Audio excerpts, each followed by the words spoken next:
Welcome to Easy Math Academy दोस्तों। आज के इस लेसन में हम फिर से एक पजल और एक डीआई के प्रॉब्लम को सॉल्व करने वाले हैं आरआरबी क्लर्क मेंस 2026 जो कि आपका अपकमिंग एग्जाम है उसके लिए। तो स्क्रीन पर देखिए आपको एक लाइन ग्राफ दिया हुआ है। पढ़ते हैं क्या लिखा है। Line graph shows monthly income and monthly saving of 5 different people A B C D and E in year 2018। तो ये ग्राफ क्या बता रहा है, 2018 का मंथली इनकम और मंथली सेविंग 5 लोगों का। कौन 5 लोग? ए बी सी डी और ई। ठीक है, मंथली इनकम और मंथली सेविंग। तो नीचे देखिए दोस्तों, जो ऑरेंज कलर से दिया हुआ है ये नीचे वाला लाइन, ये क्या है? ये सेविंग है।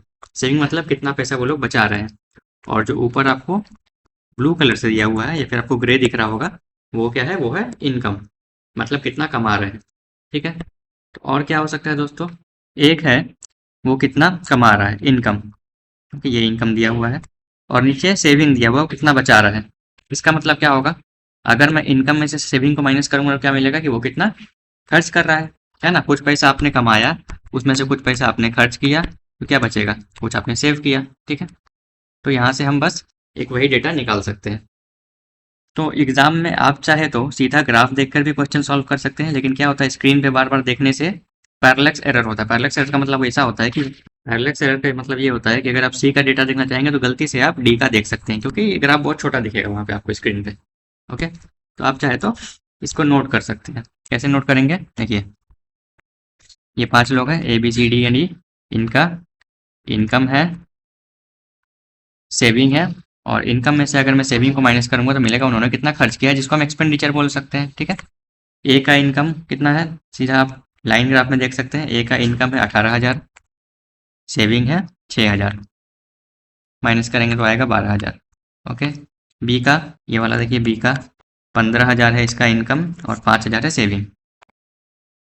15,000 5,000 घटाएंगे तो माइनस करेंगे तो कितना मिलेगा? 10,000। सी में आ जाइए, सी का 27,500 दिया हुआ है, 275,000 ये इनकम है, और 8,000 दिया हुआ है इसका सेविंग। माइनस करेंगे 27,000 में से 8,000 माइनस करने से 19 आएगा, 19,500 ये आ गया। डी में 30,000 और 10,000, 30,000 है इनकम और 10,000 है सेविंग, माइनस करेंगे तो आएगा 20,000। ओके, और ई का क्या है? ई का है 35,000 और 12,000, माइनस करेंगे तो 23,000 आएगा। ठीक है, तो इसी डेटा के बेसिस पे हम सारा प्रॉब्लम सॉल्व करने वाले हैं। तो देखिए दोस्तों, स्क्रीन पे पहला question, if expenditure of F is 25% more than that of A and ratio of income to saving of F is 4:1। तो अब एक नया आपको बता दिया है पीपल एफ, क्योंकि देखिए डेटा आपको ए से ई तक ही दिया था, A B C D and E का। अब एक एफ एक बंदा है जिसका जो एक्सपेंडिचर है वो ए से 25% ज़्यादा है। तो आप बताइए ए का एक्सपेंडिचर कितना है। ये देखिए, ये हमारा फर्स्ट रो में ए है, इसका एक्सपेंडिचर है 12,000 रुपया। तो 12,000 से 25% बढ़ाना है। क्या करना है? 25% बढ़ाना है। 25% मतलब क्या होता है? 1/4। 12,000 का 1/4 कितना होगा? इसको 4 से डिवाइडिंग तो 3,000 होगा ना। बस इसमें 3,000 हम और जोड़ देंगे, ये आ जाएगा 15,000। तो एफ का एक्सपेंडिचर आ गया 15,000। ये मैं टेबल के नीचे लिख रहा हूँ, देखिए।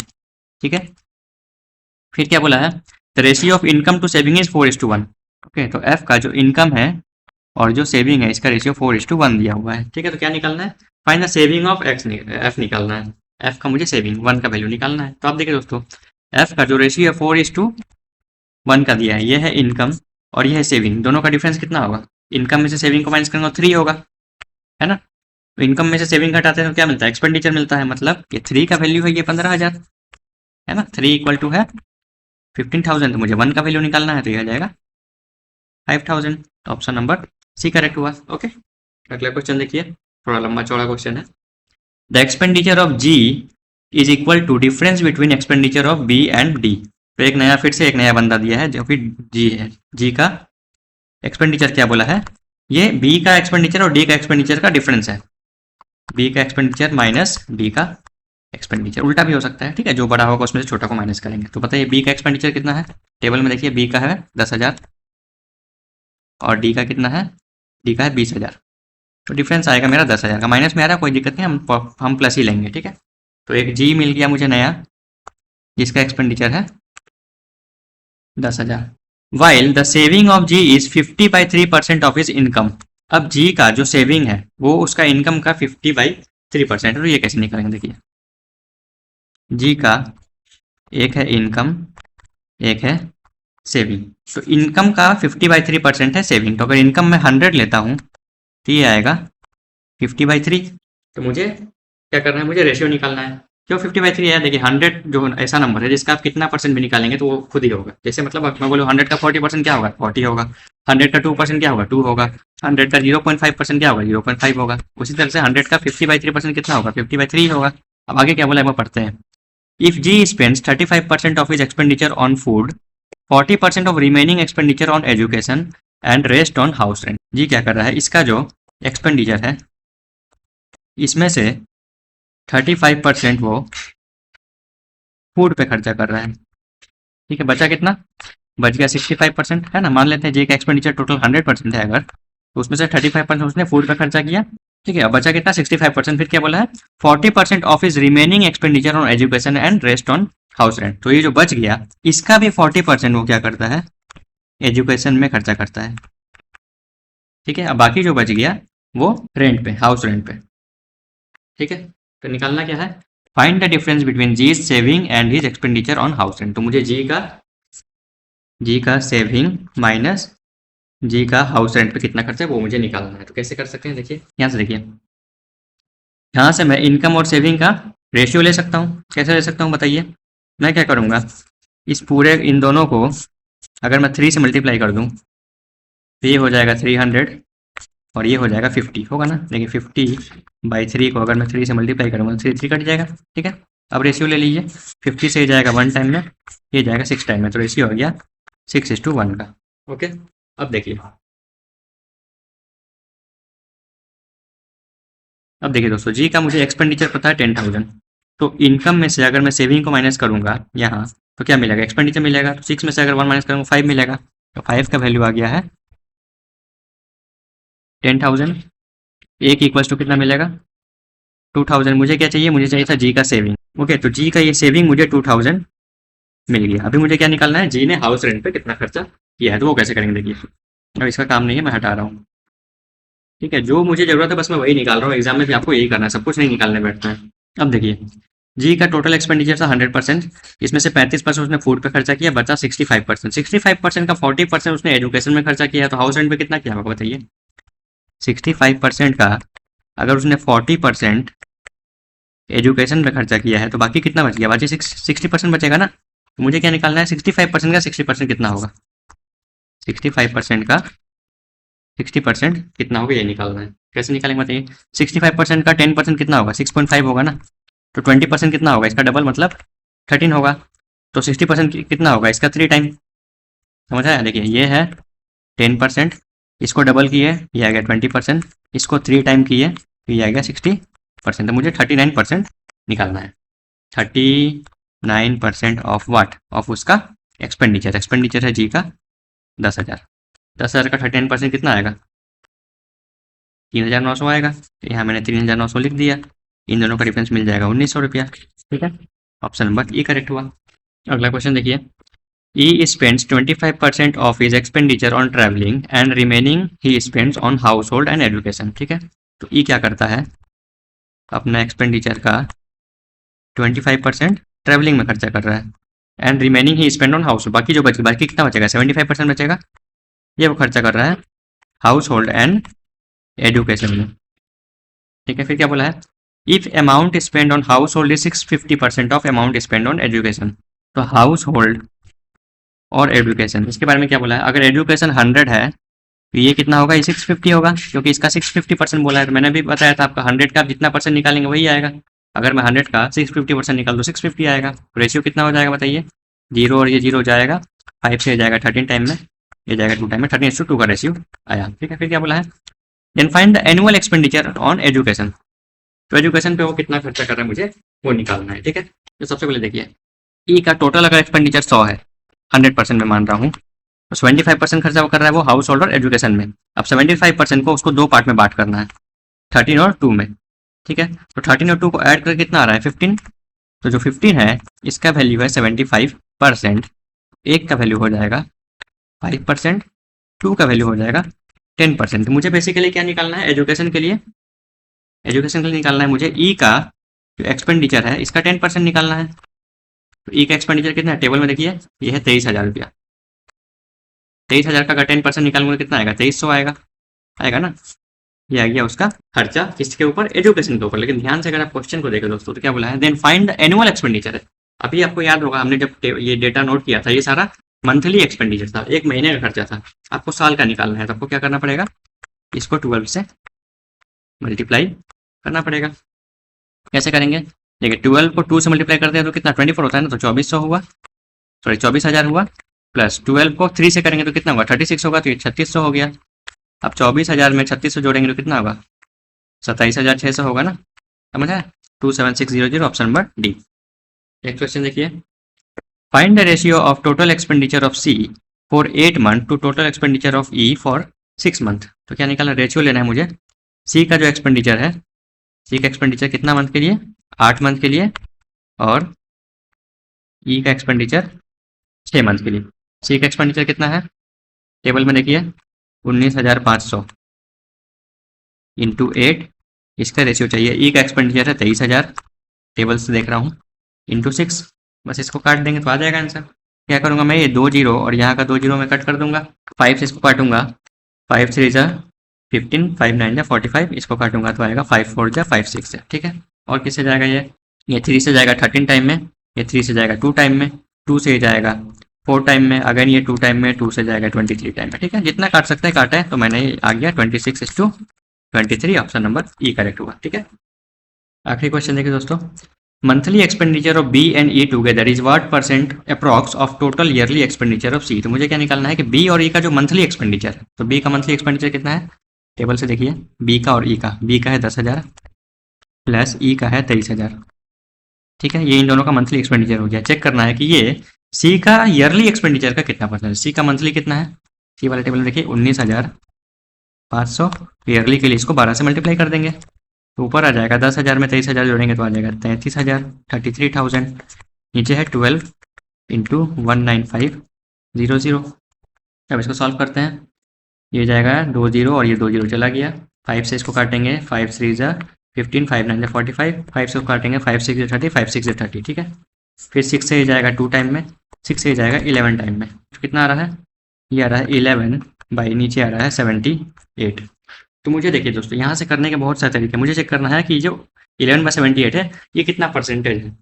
एक सबसे आसान तरीका क्या है, अगर आपको देखिए अप्रॉक्स में ही निकालना था, तो अगर मैं 11/78 है ना नीचे, अगर मैं इसको 78 की जगह 77 ही एज्यूम करूँ तो कितना आएगा, 1/7 आएगा ना, 11 से काटेंगे तो। और 1/7 का मतलब कितना होता है, लगभग 14% होता है ना, ये तो पता होना चाहिए आपको। ऑप्शन नंबर बी करेक्ट हुआ, ठीक है। अगर आप ऐसे नहीं कर सकते हैं तो कैसे करेंगे, देखिए ये भी मैंने अपने शॉर्टकट के लेसन में सिखाया है। देखिए 78 जो है इसका 10% होगा 7.8 और 1% होगा 0.78, ठीक है। तो 11 को मैं क्या लिख सकता हूँ, 11 को मैं लिख सकता हूँ 7.8 प्लस 3.2 लिख सकता हूँ ना। तो 7.8 की जगह मैं 10% लिख सकता हूँ, बताइए ऊपर से ये। और 3.2 को मैं क्या लिख सकता हूँ, इसको मैं लिख सकता हूँ 4 इंटू 0.8 लिख सकता हूँ ना। क्यों लिखा, क्योंकि देखिए 0.8 और 0.78 लगभग तो सेम ही है ना, मुझे अप्रॉक्स वैल्यू चाहिए। तो ये हो गया 10% प्लस इसको मैं लगभग क्या लिख सकता हूँ 4 इंटू 1%, क्योंकि 0.78 का वैल्यू कितना है 1%, तो ये 4% हो गया, तो आया 14%। ये ट्रिक आपको सीखना है दोस्तों, ठीक है। ये तो आरआरबी क्लर्क मेंस का एग्जाम है, लेकिन एसबीआई पीओ, आईबीपीएस पीओ के मेंस में आपको यही ट्रिक बचाने वाला है, क्योंकि वहाँ आप ऐसा 1/7 1/11 ऐसा नहीं आएगा जिसका आप वैल्यू याद रख सकते हैं, वहाँ आपको डेसिमल भी परसेंटेज निकालना पड़ सकता है, ठीक है। तो अब हम चलते हैं पजल के क्वेश्चन की तरफ।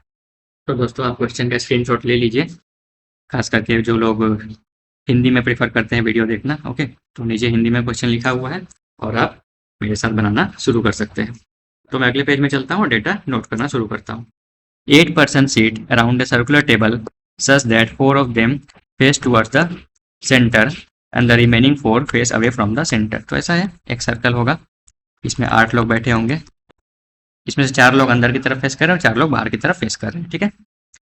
फिर क्या बोला है, 1 person seat between A and F either from left और राइट। तो ए और एफ के बीच एक बंदा बैठा हुआ है, ठीक है। किस तरफ बैठा है पता नहीं। B sits second to the left of F.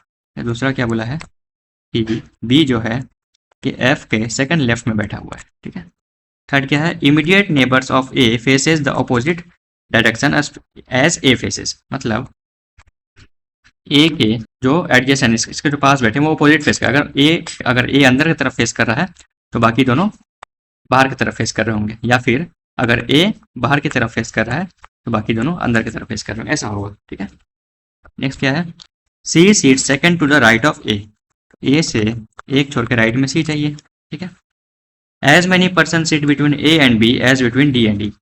अगला क्या बोला है, ए और बी के बीच जितने लोग हैं डी और ई के बीच भी उतने ही लोग होंगे। E neither seats adjacent to A nor seats adjacent to F. E जो है ये ए के आसपास नहीं बैठा है और ई जो है ये एफ के आसपास भी नहीं बैठा है, ठीक है। Next, G does not face H. G जो है ये एच की तरफ मुंह करके नहीं बैठा है, ओके, नहीं बैठा है, क्रॉस करना पड़ेगा। Next, H seat second to the right of E. E के राइट में सेकंड नंबर पे एच बैठा हुआ है, ठीक है। Both H and E face opposite direction with respect to each other. E and H ये दोनों अपोजिट डायरेक्शन में फेस करते हैं। अगर ई अंदर की तरफ फेस कर रहा है तो एच बाहर की तरफ कर रहा होगा, और उल्टा अगर एच अंदर की तरफ कर रहा है तो ई बाहर की तरफ, okay. C faces same direction as G and opposite to B. C का डायरेक्शन जी के इक्वल है लेकिन बी के इक्वल नहीं है, ठीक है। मतलब सी और जी अगर अंदर की तरफ फेस करे तो बी बाहर की तरफ कर रहा होगा, और सी और जी अगर बाहर की तरफ कर रहे हैं तो बी अंदर की तरफ फेस कर रहा होगा। तो डेटा सारा आ गया, सॉल्व करना शुरू करें। तो देखिए कैसे कर सकते हैं, पजल में हमेशा इंपॉर्टेंट होता है कहाँ से हम शुरू कर सकते हैं, ठीक है। तो देखिए दोस्तों, अगर आप पहला और दूसरा स्टेटमेंट को ध्यान से देखें तो क्या बोल रहा है कि एफ से एक छोड़ के मुझे बी चाहिए लेफ्ट में, और एफ से एक छोड़ के मुझे ए चाहिए, है ना। तो दोनों तो एक ही तरफ हो नहीं सकते हैं, इसका मतलब अगर एफ के लेफ्ट में बी है इसका मतलब इसके राइट में ए होगा, है ना। फिर क्या है, फिर नंबर 4 देखिए दोस्तों, ए से एक छोड़ के सी चाहिए, तो ए से एक छोड़ के पहले से एफ है तो दूसरी तरफ सी होना चाहिए, ठीक है। तो ऐसे देखिए, अगर ऐसे मैं सेट करूँ तो 1 2 3 4 5 6 7 लोग तो मेरे सेट हो ही गए हैं। टोटल कितने लोग थे, टोटल 8 लोग थे। तो चलिए हम क्या करते हैं, सर्कल ड्रॉ करते हैं। मैंने 2 सर्कल क्यों ड्रॉ किया दोस्तों, क्योंकि मुझे एफ किस तरफ फेस करा ये नहीं पता है, ठीक है। तो मैं क्या करूँगा, मैं 2 बनाता हूँ, एक एफ यहाँ ले रहा हूँ और एक एफ यहाँ ले रहा हूँ। एक में मैं इसको अंदर की तरफ दिखा रहा हूँ, एक में मैं बाहर की तरफ दिखा रहा हूँ। देखिए दोस्तों, एक चीज़ याद रखिए, अगर आपको एग्जाम निकालना है ना तो आपको हीरो नहीं बनना होगा। ये नहीं हीरो बनना है कि नहीं मैं एक ही पॉसिबिलिटी में सॉल्व करूंगा, नहीं। आपको लग रहा है आप 2 बना सकते हैं, 3 बना सकते हैं, एक साथ बनाइए, गलत करके नहीं आना है, ठीक है। होता है कुछ कुछ ऐसा क्वेश्चन होता है जो एक ही पॉसिबिलिटी में बन जाता है, मैं ये नहीं बोल रहा हूँ हर जगह आपको बनाना है, लेकिन जहाँ आपको लग रहा है कि नहीं 2 बनाना ही पड़ेगा, या फिर हाँ 2 बनाने से मेरा गलती होने का चांस कम है, तो आपको 2 बनाना है या 3 बनाना है, ओके। हीरो नहीं बनना है। हीरो बनने के चक्कर में ही क्या होगा कि आप फंस जाएंगे और आपका समय चला जाएगा। मैंने क्या किया, हीरो नहीं बना, मैं 2 ले लिया, एक में एफ को अंदर की तरफ दिखाया फेस करते हुए, एक में बाहर की तरफ दिखाया, ठीक है। तो मैं सेट करता हूँ। तो सबसे पहले देखिए नंबर 2, एफ से लेफ्ट में बोला है बी, तो अगर मैं पहले केस में देखूँ तो एफ से लेफ्ट में बी यहाँ आएगा एक छोड़कर, ठीक है। और सेकंड वाले में देखूँ तो एफ से लेफ्ट छोड़ के बी यहाँ आएगा, ठीक है। तो दूसरा सेट हो गया। पहला देखिए, पहला बोला है एफ से एक छोड़ के ए चाहिए, तो ऑफकोर्स ए यहीं पर ले सकता हूँ मैं, क्योंकि यहाँ तो पॉसिबिलिटी है नहीं, इसको मैं डिवाइड कर देता हूँ। सेकंड देखिए, अगर बी एक छोड़ के यहाँ आ गया तो ए कहाँ आएगा, ए इधर आ जाएगा। नेक्स्ट क्या बोला है, देखिए ए से एक छोड़ के राइट में सी चाहिए, नंबर 4 देखिए, नंबर 4 में ए से एक छोड़ के राइट में सी चाहिए, तो ए के इस तरफ तो एक छोड़ के पहले से एफ है, तो दूसरी तरफ सी मुझे यहाँ लेना पड़ेगा। उसी तरह से इधर भी ए से एक छोड़ के यहाँ पहले से एफ है, तो दूसरी तरफ मुझे सी लेना पड़ेगा यहाँ। अब ए के राइट में सी बोला है, इसका मतलब फर्स्ट केस में ए अंदर की तरफ फेस कर रहा होगा तभी ना सी उसके राइट में आया, और सेकंड केस में ए बाहर की तरफ फेस कर रहा होगा, सी उसके राइट में आया, ठीक है। ये भी नंबर 4 भी सेट हो गया और नंबर 1 भी फिलहाल सेट हो गया है, ओके। फिर नंबर 3 में क्या बोला है, ए के जो पड़ोसी है वो उसके अपोजिट फेस कर रहे हैं। तो देखिए फर्स्ट केस में ए अंदर की तरफ फेस कर रहा है, तो ए के जो पड़ोसी है ये दोनों बाहर की तरफ फेस कर रहे होंगे। उसी तरह दूसरे में देखिए ए बाहर की तरफ फेस कर रहा है, तो इसका जो पड़ोसी है ये दोनों अंदर की तरफ फेस कर रहे होंगे, ठीक है। तो ये भी हमारा सेट हो गया है। अगला देखिए क्या बोला है, नंबर 5, ए और बी के बीच जितने लोग हैं डी और ई के बीच भी उतने ही लोग हैं। तो ए और बी के बीच कितने लोग हैं, 3 लोग हैं। 3 लोग का मतलब क्या हुआ दोस्तों, अगर सर्कल में 8 लोग बैठे हैं और ए और बी के बीच 3 लोग हैं, मतलब ए के अपोजिट बी बैठा है, तो मतलब डी जो है वो भी ई के अपोजिट होगा, है ना। अगर ए और बी के बीच 3 लोग हैं तो डी और ई के बीच भी 3 लोग हैं, मतलब डी और ई एक दूसरे के अपोजिट होंगे, ठीक है। नंबर 6 में क्या बोला है, ई जो है वो ए के पास नहीं बैठा और एफ के पास नहीं बैठा। देखिए फर्स्ट केस में अगर एफ यहाँ है, ई यहाँ नहीं हो सकता है, ई यहाँ नहीं हो सकता है, और ए अगर यहाँ है, ई यहाँ नहीं हो सकता, तो ई का एक ही पोजिशन बच रहा है, ये वाला। ठीक है। सिमिलरली सेकंड केस में भी देखिए, ए के आसपास ई नहीं हो सकता, यहाँ नहीं, यहाँ नहीं हो सकता, और एफ के आसपास भी नहीं हो सकता, ई का एक ही पोजिशन बच रहा है, ये। ठीक है। ई हमारा आ गया। ई के ऑपोजिट होगा कौन, डी। अभी मैंने बताया, तो डी यहाँ आ गया, और यहाँ डी कहाँ जाएगा, ई के ऑपोजिट ये आ गया। ओके, मेरा नंबर 5 और नंबर 6 ये भी सेट हो गया है। ठीक है। अब बच गया है 7, 8, 9 और 10। तो क्या बोला, जी एच को फेस नहीं कर रहा है। ठीक है। नंबर 8 में क्या बोला है, ई से एक छोड़ के एच चाहिए, और 9 में क्या बोला है, ई और एच का जो डायरेक्शन है वो अपोजिट होना चाहिए। ठीक है। तो फर्स्ट केस देखिए दोस्तों, यहाँ पे देखिए फर्स्ट केस में देखिए, अगर मैं ई से एक छोड़ के एच अगर मैं यहाँ लेता हूँ, तो एच का डायरेक्शन किस तरफ आ रहा है, बाहर की तरफ आ रहा है। तो ई का मुझे किधर लेना पड़ेगा, अंदर लेना पड़ेगा ना, क्योंकि नंबर 9 में क्या बोला है, ई और एच अपोजिट फेस कर रहे हैं। तो अगर मैं इसको अंदर ले लिया, अब देखिए अब क्या एच जो है वो ई के राइट में आ रहा है, नहीं आ रहा है ना, ये तो लेफ्ट में आ जा रहा है। मतलब एच को हम यहाँ नहीं ले सकते, एक ही पॉसिबिलिटी है, एच को मुझे यहाँ लेना पड़ेगा। ओके। और उल्टा क्या हो जाएगा, यहाँ पर हो जाएगा जी। तो फर्स्ट वाला में हमारा ये सेट हो गया है। सेकंड में देखिए, ई इधर है और एच के लिए एक ये जगह बचा है, एक ये बचा है। तो अगर मैं एच को यहाँ लूँ, तो एच का डायरेक्शन हो रहा है अंदर की तरफ, तो बी का कहाँ लेना पड़ेगा, सॉरी ई का कहाँ लेना पड़ेगा, बाहर की तरफ, क्योंकि दोनों अपोजिट है। अगर मैं ई को बाहर लेता हूँ, तो एच क्या हो रहा है, उसके राइट में आ रहा है, लेफ्ट में आ रहा है, लेफ्ट में आ रहा है, मतलब ये पॉसिबिलिटी गलत हो गया। ठीक है। तो एच को मुझे यहीं लेना पड़ेगा, एक ही पोजिशन बच रहा है। ठीक है। और जी कहाँ आ जाएगा, जी आ गया यहाँ पर। अब देखिए अगर सेकंड वाले में देखें, तो जी अब क्या हो रहा है, एच को फेस कर रहा है, जी का मुंह किस तरफ है, एच की तरफ है। और यहाँ नंबर 7 में देखिए पहले से बोल दिया है कि जी एच को फेस नहीं कर रहा है, मतलब जो सेकंड केस है ये तो हमारा चला गया। ठीक है। यहाँ पे कोई पॉसिबिलिटी नहीं बन रहा है, तो इसे मैं हटा दे रहा हूँ। अब यही केस बच गया है। तो अब देखिए लगभग हमारा सारा डेटा तो सेट हो गया है, अभी बस मुझे डायरेक्शन चाहिए। तो नंबर 10 में क्या बोला, सी और जी का डायरेक्शन सेम है और बी का अपोजिट है। तो जी का बाहर की तरफ है, तो सी का भी बाहर की तरफ होगा, और बी का अपोजिट है, मतलब बी अंदर की तरफ हो गया। ठीक है। फिर ई से मुझे राइट में एच चाहिए था, नंबर 8 में देखिए ई से राइट में एच चाहिए था, तो ई अगर अंदर की तरफ फेस कर रहा होगा तभी राइट में हमारा एच आएगा। ओके। तो देखिए अंदर वाले मुझे 4 मिल गए, ये हो गया अंदर वाला, बी हो गया अंदर वाला, ए हो गया अंदर वाला, एफ 4 मिल गए। बाकी सारे कहाँ होंगे, बाकी सारे बाहर वाले होंगे, तो एच का भी कहाँ होगा, बाहर ही होगा। ओके। देखिए जी भी जो है हमारा, ये एच को फेस नहीं कर रहा है ना, जी बाहर की तरफ फेस कर रहा है। तो ये हमारा पजल सॉल्व हो गया है। ओके। तो दोस्तों अगर आपको मेरा कंटेंट अच्छा लगा हो तो चैनल को सब्सक्राइब कर दीजिएगा, वीडियो को लाइक कर दीजिएगा। मिलते हैं अगले लेसन में। जय हिंद।